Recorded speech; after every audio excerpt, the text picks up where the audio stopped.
रणभूमि सज चुकी है, नगाड़े बज चुके हैं, हर द्वार पर पहरा है, हर मोर्चे पर योद्धा खड़े हैं। एक ओर सेना पूरी तैयारी में है, दूसरी ओर रणनीतिकार अपनी चाल चल चुका है, मगर सबसे बड़े विपक्षी दल का सेनापति अब भी मैदान से ओझल है। आज द बिहार रिविल में हम उसी सेनापति के बिना उतरी सेना और उसकी तैयारियों पर चर्चा करेंगे। इतिहास उठाकर देख लीजिए, युद्ध सिर्फ सैनिकों की बहादुरी से नहीं जीते जाते। युद्ध तब जीते जाते हैं जब सेनापति सामने हो, जब सैनिकों को लगे कि उनका नेतृत्व उनके साथ खड़ा है, जब हर मोर्चे पर संदेश साफ हो कि लड़ाई जीतने के लिए है, सिर्फ लड़ने के लिए नहीं।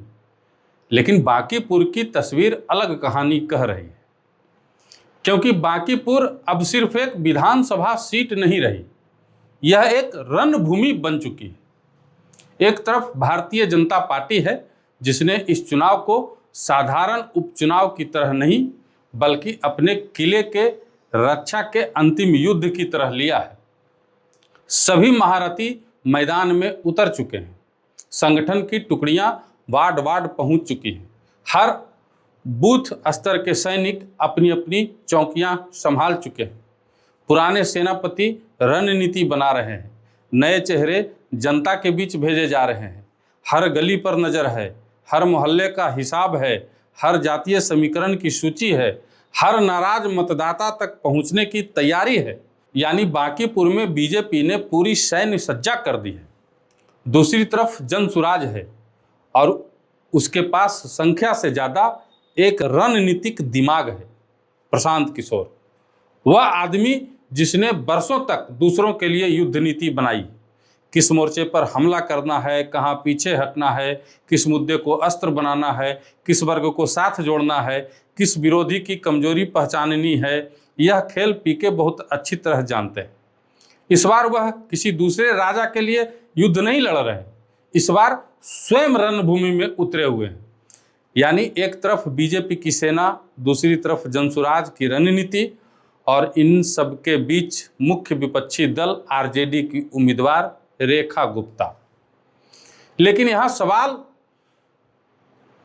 एक उम्मीदवार का नहीं है, सवाल है उस सेनापति का जिसे इस युद्ध में सबसे आगे होना चाहिए था। अब देखिए ना, बीजेपी ने अपने सारे महारथी उतार दिए, संगठन सक्रिय है, नेता सक्रिय है, कार्यकर्ता सक्रिय है, सत्ता की ताकत सक्रिय है, हर दिन नया अभियान, हर दिन नई बैठक, हर दिन नया संदेश।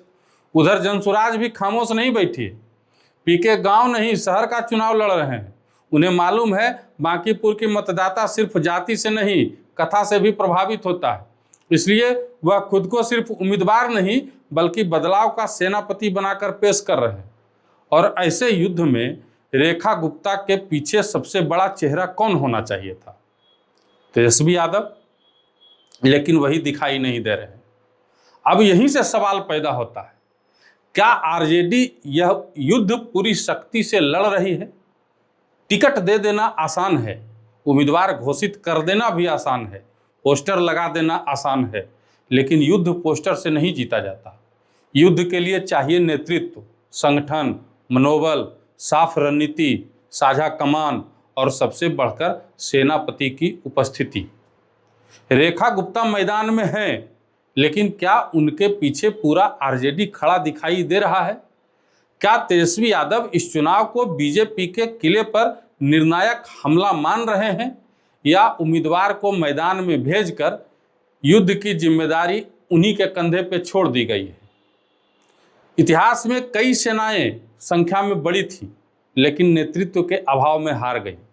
कई योद्धा बहादुर थे, लेकिन सेनापति की चुप्पी ने उनका मनोबल तोड़ दिया, और कई युद्ध मैदान में नहीं रणनीति की मेज पर ही हार दिए गए।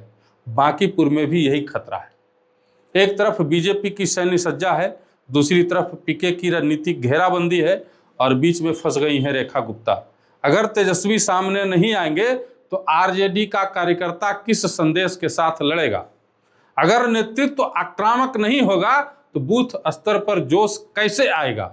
अगर सेना को लगे कि सेनापति स्वयं इस युद्ध को निर्णायक नहीं मानता तो सैनिक कितना आगे जाएगा। इसी बीच मीडिया और सोशल मीडिया के एक हिस्से में गंभीर चर्चाएं भी चल रही है। चर्चा है कि सेनापति विदेशों में वादियों की सैर करने गए थे, वहां से वापस आने के बाद ससुराल में दामाद जी वाली फीलिंग ले रहे हैं। पता नहीं ये सच है या झूठ।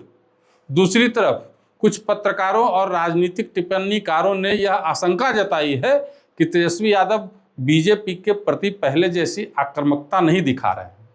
कुछ लोग इसे परिवार से जुड़े मामलों के दबाव से जोड़ रहे हैं, कुछ लोग उत्तर प्रदेश की राजनीति का उदाहरण दे रहे हैं। कहते हैं जिस तरह मायावती पर समय समय पर बीजेपी को अप्रत्यक्ष लाभ पहुंचाने के आरोप लगते रहे हैं, क्या बिहार में भी तेजस्वी यादव पर ऐसी ही राजनीतिक चर्चा खड़ी हो रही है।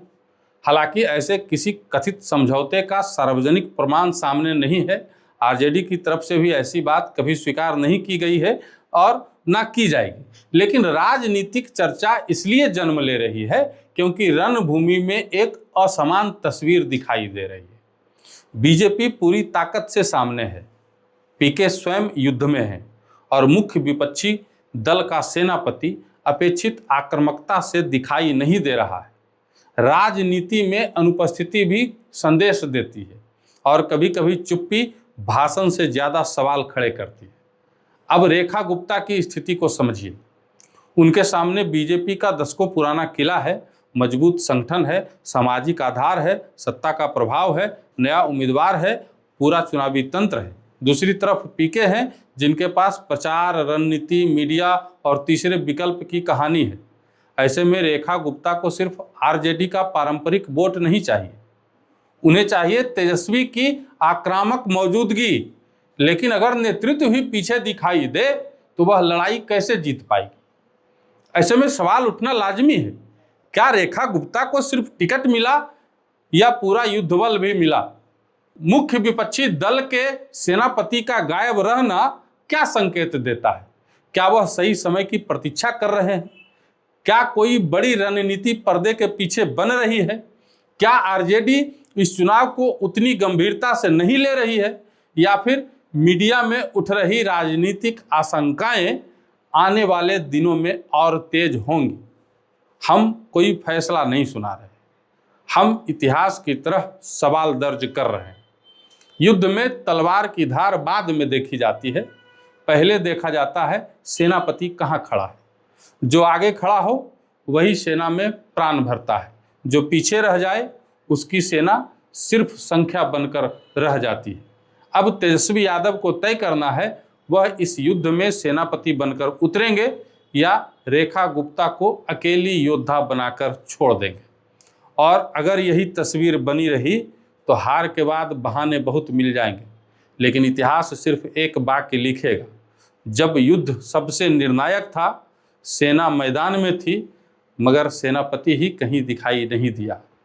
बांकीपुर का यह चुनाव सिर्फ उम्मीदवारों की लड़ाई नहीं है, यह नेतृत्व, रणनीति और राजनीतिक नियत की परीक्षा है। अब अंतिम सवाल, जब बीजेपी पूरी सेना के साथ खड़ी है, जब पीके स्वयं रणभूमि में है, तब तेजस्वी यादव का मैदान से दूर दिखाई देना, इसे सिर्फ अनुपस्थिति मानी जाए या किसी बड़े राजनीतिक संकेत की शुरुआत, कमेंट में बताइएगा।